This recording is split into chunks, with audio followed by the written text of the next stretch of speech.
All right, ladies and gentlemen, I'm honored to be welcoming one of my friends in the game, absolutely killing it, a Morning Combat, his own YouTube channel, of course, the Substack. He joins me as we're about to enter a very interesting period in the world of MMA next week with International Fight Week. The one and only LT, Luke Thomas. Welcome back to Submission Radio, my friend. What's up? What's up?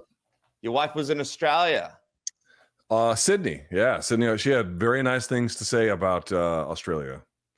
It was cold, which obviously because your seasons are opposite to ours. So it's a very strange concept that the summer is cold down there. But nevertheless, what's the temperature in Australia Christmas time?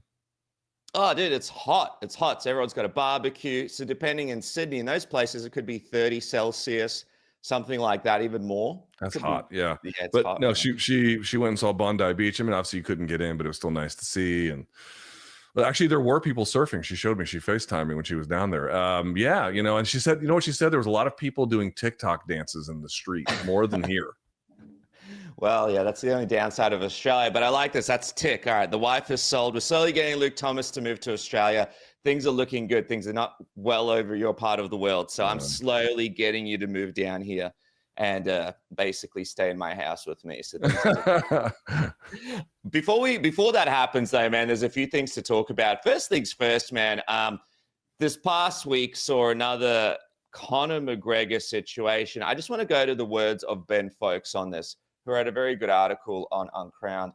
McGregor is a colossal embarrassment to the sport, but that's nothing new. That's been our reality for several years now. He's the worst of all worlds. He's a fighter who doesn't fight, except when he's not supposed to.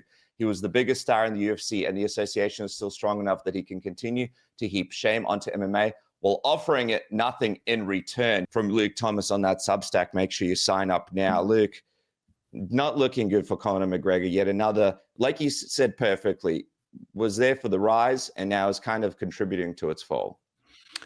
I mean, Ben Folks nailed it too. I mean, there's just so many problems, right? I mean, you know, it's like, which of these incidents that, like, okay, I'm not in any way defending what Nate Diaz does because trouble seems to follow him on some level as well, but it seems much more trivial in his case, you know, and it always seems like there's at least some kind of exonerating element to it. Like, remember that guy kind of got sideways with him in New Orleans, but Nate was, from a law enforcement standpoint, totally exonerated in that particular case.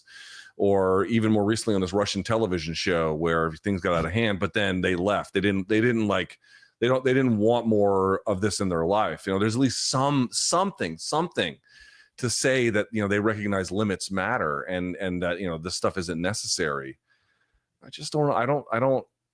Dude, Conor is, you know, I don't know what it's like to be world famous and to have made the hundreds of millions that he's made, and like what that can do to a person, you know, how it can warp you, how it can change your judgment, how it can alter what you perceive as boundaries and, you know, everything else. And more to the point, just he'll be 37 in less than a month.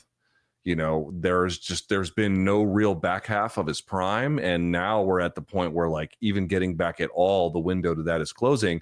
But then, as you see me indicate here, it's like, again, I don't expect fighters to be Boy Scouts. They're going to be rough around the edges, but he seems loathsome.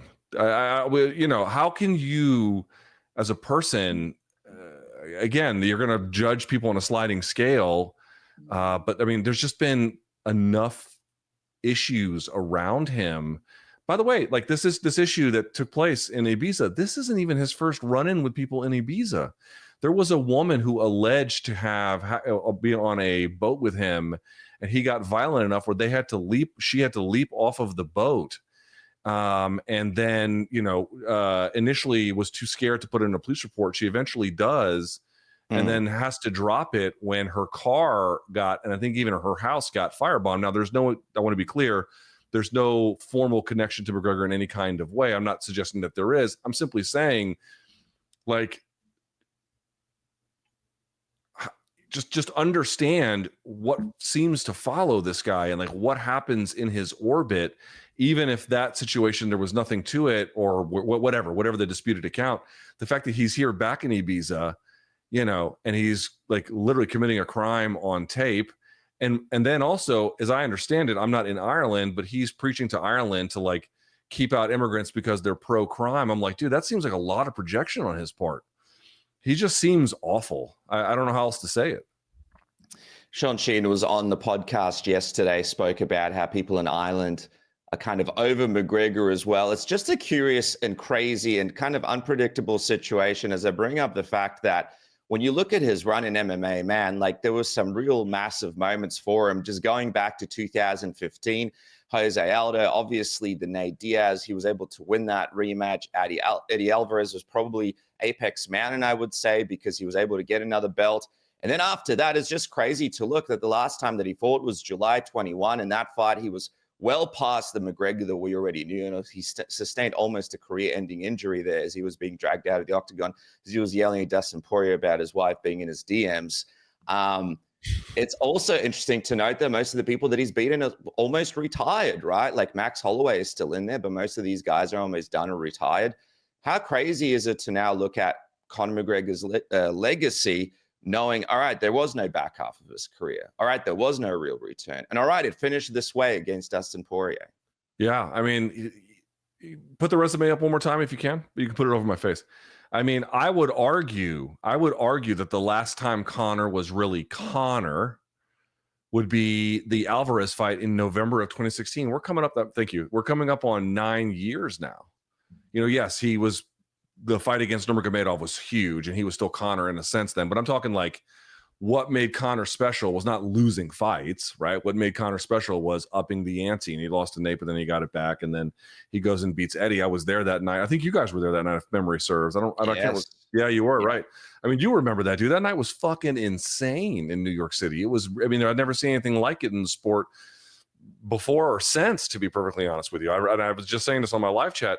That night, if folks don't remember, he did like a media scrum, or maybe it was an aerial interview. I can't remember. But what I do remember is he said now that he's in the position that he's in with both belts, that he wanted shares in the company. He wanted ownership. And I thought to myself, I never would have imagined a UFC fighter could ever get to a point where I thought that request would make sense, and he did it. Like, when was the last time you thought about what Conor like that? It's been that night. Like, it's been that thing. Oh, he was in Mayweather McGregor, another fight. You know, I'm sorry, people could say what they want. Floyd carried him for a few rounds, and then he got tuned up and didn't even make it down the final stretch against a guy who, fought, much, much smaller than that, which are fine. Again, he's not supposed to win it. So he had these big moments. The Khabib fight was big. The Mayweather fight was big. It's not like he was invisible, but in terms of like what it meant to be an MMA star, and by virtue of what you're achieving, we haven't seen that Conor in almost a decade. That's where we're at. It's crazy. I remember that event because we were all there, and it was at the time when MMA was blowing up to a crazy level. We were all there in that Madison Square Garden arena. People flew in from all around the world. We were there to witness something special. And I remember speaking to you and being around you and Ariel and all the big names in the MMA industry then. And didn't the sport just feel completely different then? Like we walked out of Madison Square Garden that morning about 7 a.m. or something like that, because we worked through the night. It was like a magical feeling where it felt like this is going to be the biggest sport. This is the greatest thing in the world. It just doesn't feel like that sometimes now. It doesn't feel like that at all. This is the point I made about McGregor. It's like you can see the sport. There's a bigger story going on. And I don't want the entire story of MMA today to be negative, because it's not. There are actually good things happening in MMA, and I'm sure we're going to talk about some of them here in a moment. Mm-hmm. But the reality is also that, I had lots of complaints back then, but relative to how it is today, I just don't know how you can't say that there's been a substantive decline. And it's like, it's not just because of Conor. It's not the point I'm making, but you can see it in him. Right. So when it was at sports most popular, he was the most popular. And now that he is clearly on the decline, the sport's on the decline. And, here he is getting the civil trial he was held civilly liable for sexual assault. I mean, how many times does the UFC just let that slide now? They let it slide completely with him. Like, I'm not sure what getting arrested or even not convicted, but having run-ins with law enforcement is not disqualifying in the way that it used to be. And I even mentioned before, there's been this weird right-wing turn in the sport, like very, very overt, that comes out of nowhere. Not nowhere, but they force it down your throat if you're not amenable to it. You can see that in his turn as well. And this is the thing I keep saying to people. It used to be the case that you could argue if someone had a bad opinion about MMA, it's because they didn't know enough about it. You could go to the mat with them. It's like, oh, they think it's too violent, and there's no rules, and all the things we used to hear, back then. And you could say, this person is ignorant. You don't have to like fight sports, but you could tell they didn't know enough. Now the problem is you can't turn over a rock in MMA without finding worms. Now the thing is, if you actually have enough information, where it used to be it lifted up MMA, now when you have enough information, it actually brings it down. It's the total opposite. You can't even make that argument anymore, or you don't know enough. Actually, they know too much. That's actually the problem now. And then you could see all these various problems, to say nothing of issues that, by the way, are not UFC problems exclusively. In fact, not even principally. May I go to explain for just a second? Please. Well, think about heavyweight. Like, yes, is the UFC heavyweight division a fraction of what it once was? There's no question. Is maybe underpaying guys a contributor to that problem? Could well be, right? Like, there could be one among many. But the real problem actually is globally. There's just not much of a heavyweight division. It's not like there's a bunch of heavyweights hiding out over in ONE or PFL or KSW that are all ready to get signed, and UFC just hasn't gone through with it yet. No. Like, there's a big problem with like who's getting recruited to the sport, and is there enough of the high level talent. So like, there's just a lot of issues plaguing the sport. You can't see all of it in the rise and decline of Conor McGregor, but you can see a lot. And then that other part is, those are difficult problems to solve. It's a strange time in the sport. Make no mistake. Yeah, and obviously you sort of were a big part of this Four Corners documentary, which blew my mind, by the way. I'm like, what? LT? Local celebrity? Those ABC guys, man, they're interesting guys. Like, I didn't even realize some of my footage was in that documentary until I watched it. I didn't realize you were in it. And then I didn't even realize, and they did really kind of take a certain angle on it, right? I saw in a live chat you mentioned they didn't really give you a heads up about 100% what they were going for with that. Yeah, something like that. Mm-hmm. Yeah. So I thought, what did you think overall when you watched that back? Like, they were able to sort of, did a good job of sort of mentioning some of the issues in the sport. It felt like there was also something left to be desired for. Like, they didn't quite go 100% into certain areas that you'd like them to. Yeah, I mean, the issue I had was a very small one. I'm not going to sit here and claim that I was misled or something. That's really not what I'm about to say. When they're asking me because they want to talk to me about, monopoly, or they want to talk to me about free speech, I cannot imagine that this is going to be used in some kind of way that's like, it's clearly designed to like bring in the critical element into a story. And I understand that. So like, I wasn't tricked. I wasn't hoodwinked. But I definitely did ask them ahead of time, like, hey, because I was curious. I just didn't know, like, what is the editorial angle of this piece? And to their credit, at the time, they said they weren't sure, but that they wanted to, like, basically the way they had presented it was ultimately like, hey, this UFC thing is taking Australia by storm.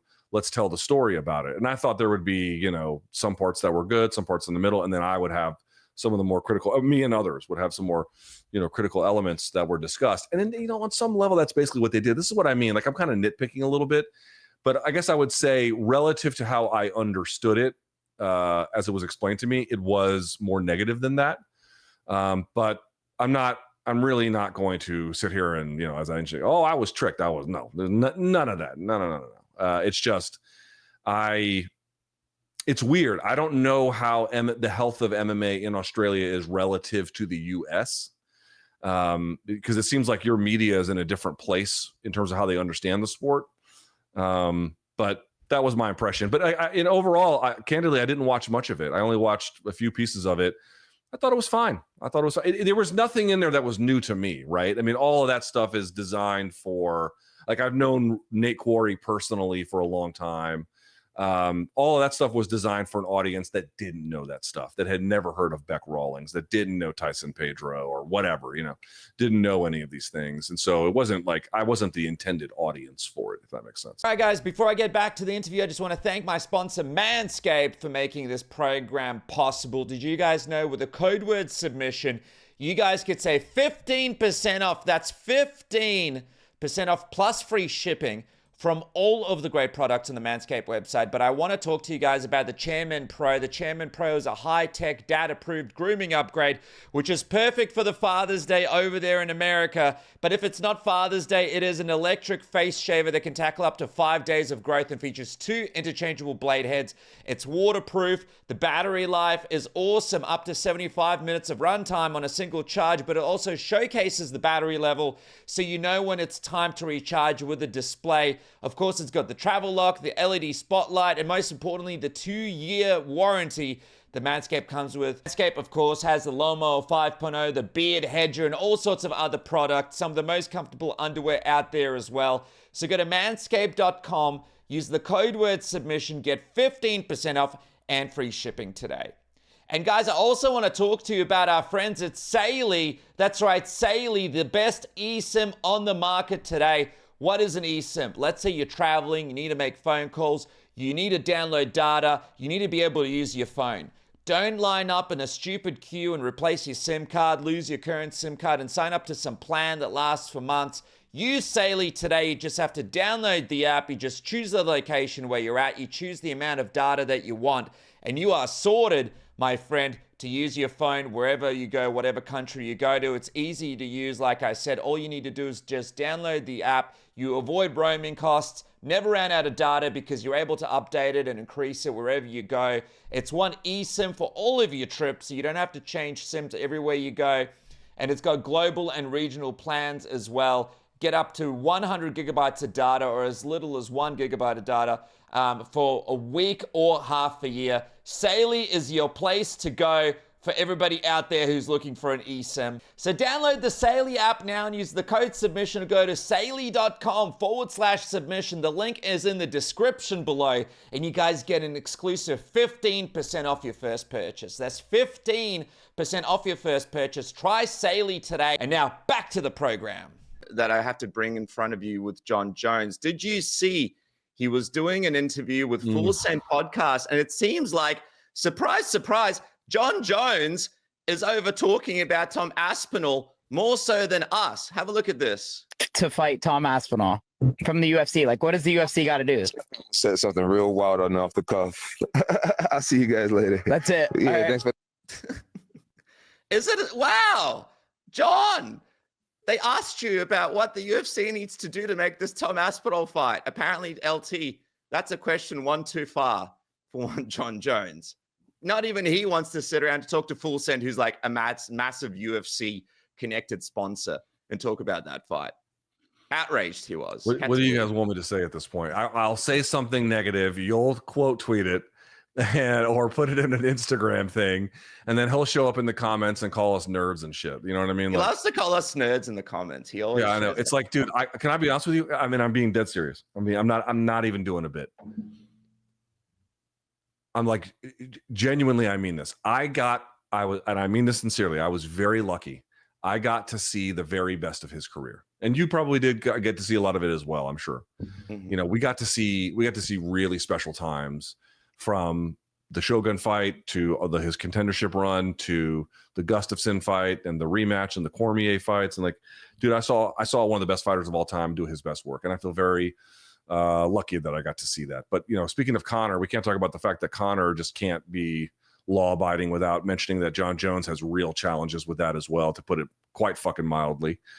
But putting that to the side, it's like, I'm not even saying this in an insulting way. I truly am not. I'm over it. Like, I'm over him. His heavyweight run means nothing. It does nothing. It says nothing. He's not interested in pursuing it in the way that is good for the division or the fans. No, he doesn't have to be. But of course, he has, you know, dragged this whole thing out.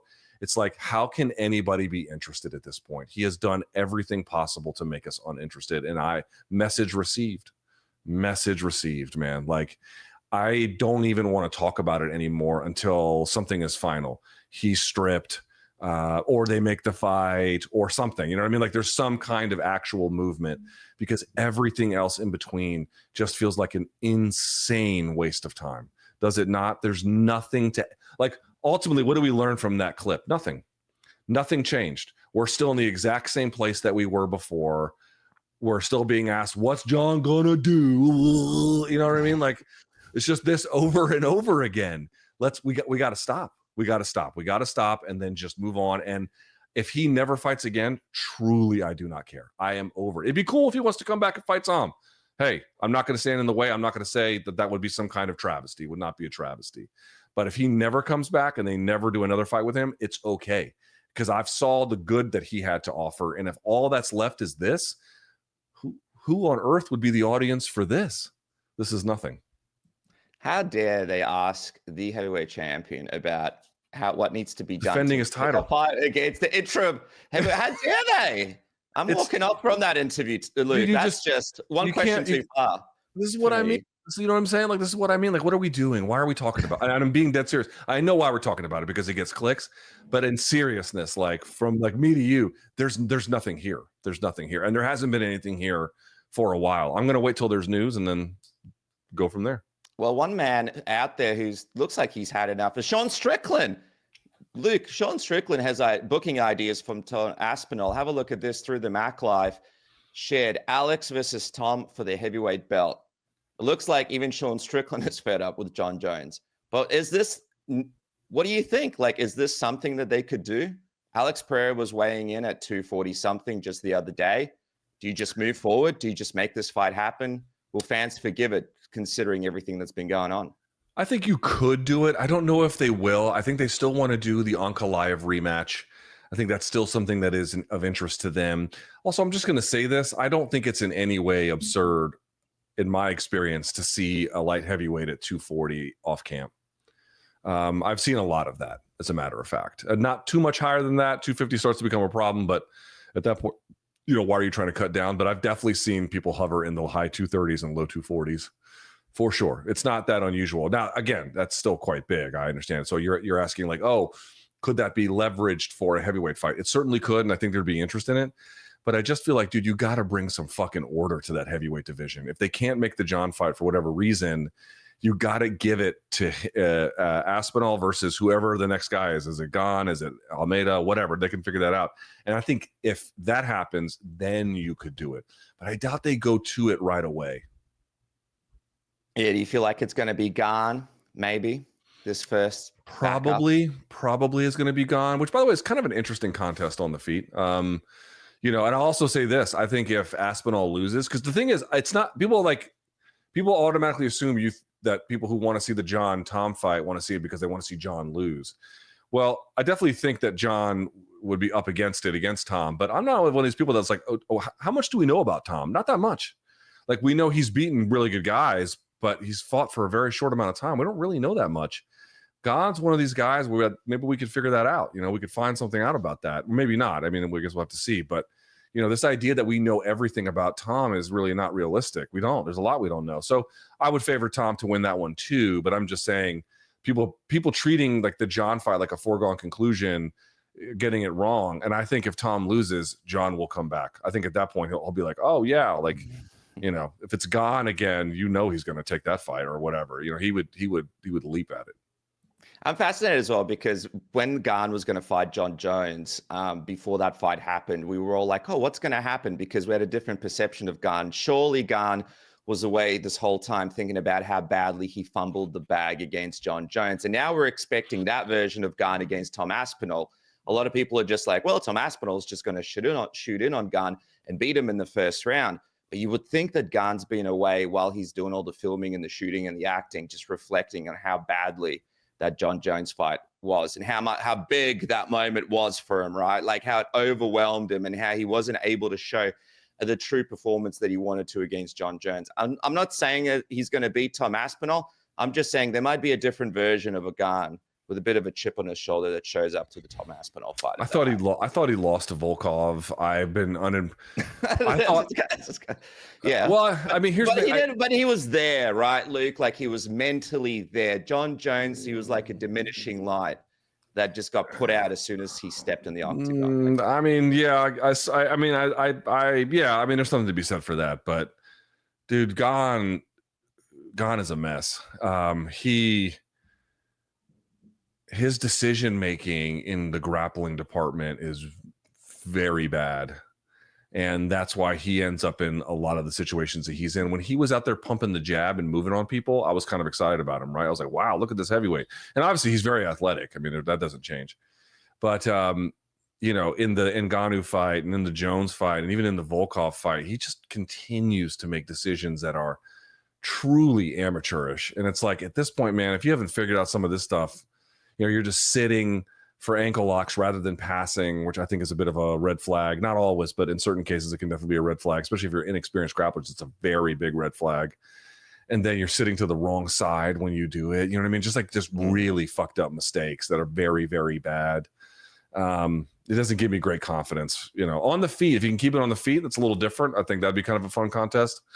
But, you know, on the ground, no, I don't. It's not very interesting to me. It looks like the kind of guy that could use an amateur career. This is what happens. You get rushed into these spots, man. There's no stepping back. Let's talk about a couple of guys, though, that are going to excite us. A couple of guys that are going to have a 5-round co-main event in Abu Dhabi, and that is Aaron Pico and Movsar and Evloev. Man, let me tell you, this is interesting.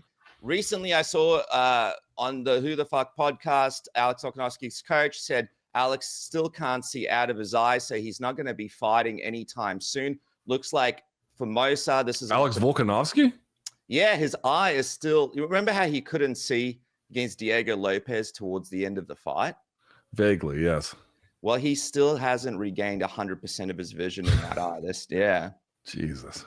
Yeah, man, this sport is a brutal one. So they're waiting for him to obviously be 100% so he can take all the head knocks and get ready for the next fight. This is why I think these guys waited to put this fight together. But anyway, just putting this back on the screen right here. How excited are you to see Movsar versus Aaron Pico, man? 5 rounds too. By the way, this card, better than like a lot of cards the UFC has done. Like you got Robert Whittaker versus RDR in the main event. I don't hate that. Now we got this in the co-main. What do you make of Movsar taking on Aaron Pico in this 5-rounder? I love this fight, but I think people should be very careful. I mean, I'm not one of these guys who Aaron Pico has been rebuilt. And if you look at the Pedro Carvalho fight and then the Henry Corrales rematch, the last 2 fights he's had, he polished them both off in the first round. He's due for a big step up, but make no mistake about it. Make absolutely no mistake about it whatsoever. Pico has not fought anyone even close to the level of Movsar Evloev. And I'm high on Pico, and I like his chances here. I think he can do interesting work. He obviously has got great wrestling offensively, defensively. He has phenomenal ground and pound. He's got some of the best body shots I've seen in the division. Like, he's great. He's really cool to see, and I can't wait to see him tested. But I'm telling y'all, he's going to be tested. It's a 5-rounder too, right? As you indicated. So like, I noticed I've seen some people being like, oh, Pico's just going to railroad this guy. And I'm like, have you noticed that there's people that the fan base are not as attached to? And as a consequence, they're like the community, not just the fans, but the community more generally kind of downplays their chances as a consequence. Like Mario Bautista against anybody, but in particular against Patchy Mix in the last one, being like, oh, you know, he's boring, he's got no chance. And I kept trying to tell people, I mean, I thought Mix would win, so you know, I fucked that one up, but I was never of the belief he was going to go in there and just dominate him. I mean, fucking Mario Bautista is good. He's a good fighter. Now the difference is Mix had fought guys at that level or higher, you know, before, so it's a little different. But Pico has never fought anybody like Evloev. So this is like a real test for both guys. And for Evloev, you know, again, Pico is tough, heavy-handed, good wrestling. You know, he's got a lot to prove. He's in the prime of his life. Like, it's a great fight. I love it. From the UFC's perspective, they don't want to really see Movsar potentially get this title shot. They don't find him that exciting. Right. It's a good solution for them. If Pico comes out, if he wins, potentially a new title challenger, because Pico has an exciting fan-friendly style. If he loses, I don't think anyone, like you said, like different styles, different experience levels, I don't think anyone's going to hold it against Pico if he goes out there and loses. He's still young in his career. But if he does win here, Luke, what does a Pico-Alex Volkanovski fight look like? And who do you think gives Alex Volkanovski a more interesting and difficult fight between Movsar and Pico?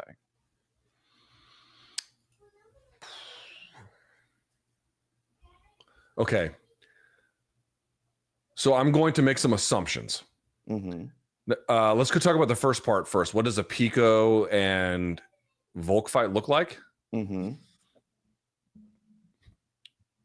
Under the assumption that Pico beats Movsar, to me, that means there'll be good questions answered about his defensive wrestling, scrambling ability, as well as his ability to maintain range. Under those considerations, I think Volkanovski's takedown defense, plus his ability to command range, turn opponents, and then rhythm disrupt might still be too much for Pico. However, Pico's power, speed, and multi-dimensional dynamism in the situation that I am imagining could also be a real significant threat. I mean, this is why the Movsar fight is interesting, because it's, to me, not just a question of like, oh, did you beat a credible guy to earn an opportunity, which it would be that, but it's also what you'd have to show to beat a guy with this kind of credibility, given what we already know and what that would add and how that matches up with a declining but still very good. I mean, we can all agree Volk's, closer to 40 than 30 at this point. So, there is some level of decline, but he's still obviously very, very good. Like how those matches up. I mean, it creates a situation where could Volk get taken down? Could Volk end up knocking him out on the feet? Could Pico catch him with a huge shot? Because, Volk does tend to get hit and dropped a lot. Not hit a lot, but dropped with big shots. Pico's got blinding power. Like, it'd be really, really fucking cool. And this is why it's interesting, is because even if Movsar wins, some of these considerations are really not in play. Like, he's just not going to be able to win a striking contest with Volk, period. You know what I mean? It's not going to happen. But with Pico, you could see some situations where he could. So I think you're right. UFC just doesn't want to see Movsar as a number one contender unless they have to. And maybe he'll force his hand. We'll find out.